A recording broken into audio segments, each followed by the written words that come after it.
Hey everyone, let's talk about one of the most powerful but least talked about forces in dog training. It's a concept with a textbook name, motivating operations. Sounds complicated, right? But stick with me because this is the key to understanding why your dog listens perfectly 1 minute and completely ignores you the next. Once you see it, you can't unsee it, and it will completely change how you train. It is Jose here from Train Me Please. Let's go. Let's simplify it. At its core, a motivating operation is something that changes your dog's internal value meter. It does two things. 1. It changes how much your dog wants something, like a treat, a toy, or going outside. 2. And in turn, it changes how willing your dog is to work to get it. Think of it like a volume knob for motivation. Some situations turn the volume way up and others turn it all the way down. Let's use a human example. Right after you've eaten a huge Thanksgiving dinner, would you want a slice of cake? Probably not, but that same piece of cake would be incredibly appealing if you hadn't eaten all day. The cake didn't change. Your motivation for it did.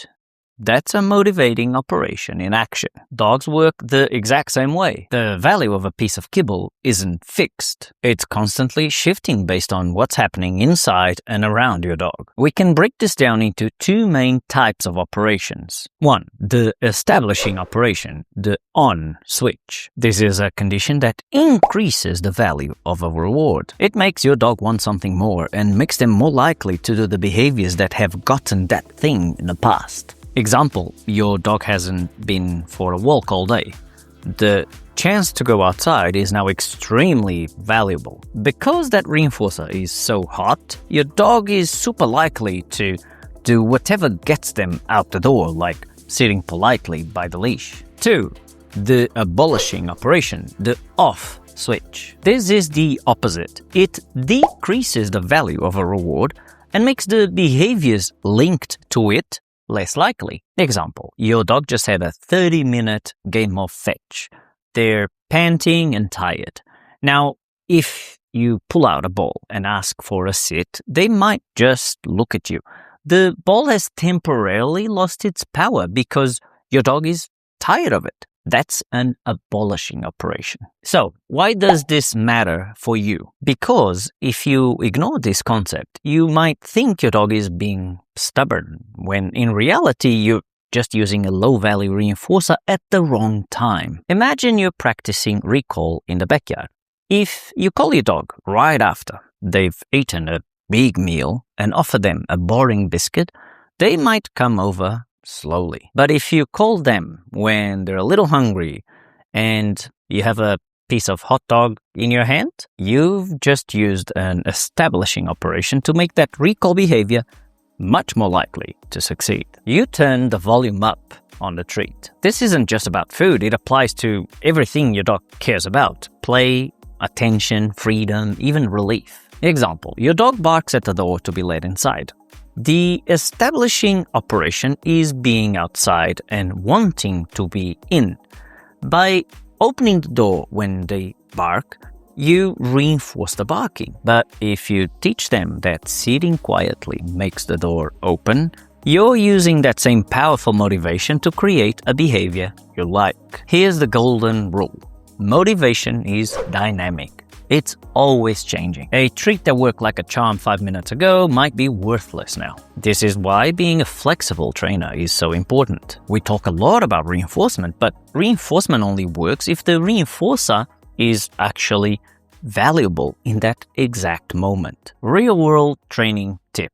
You're working on loose leash walking, rewarding your dog with cheese. It works great until you get close to a large park. Suddenly, your dog starts pulling. The cheese has lost its power because the park is now the most valuable thing. So, get flexible. Use the park as the reward. A nice loose leash earns them access to the park. You've just adapted to the current motivating operation. This understanding also helps us prevent problems. Why does a dog steal food from the counter? It's more likely when they're hungry, an establishing operation for food, and when the food is left out. By managing their environment, like not leaving food accessible, We remove the condition that makes the misbehavior so tempting. How to use this today. 1. Time your training. Train with food before mealtime, not after. Train with play when your dog has energy, not when they're sleepy. 2. Embrace variety. Rotate your rewards, high-value treats, a favorite toy, praise, access to a sniffing spot. This keeps things interesting and prevents rewards from losing their value. 3. Be a detective, not a judge. If your dog isn't responding, don't blame stubbornness. Ask, what's the motivating operation right now? Are they tired? Bored? Is there a bigger distraction? 4. Remember, it's not personal. Your dog isn't ignoring you to be difficult. They are simply responding to their current motivational state.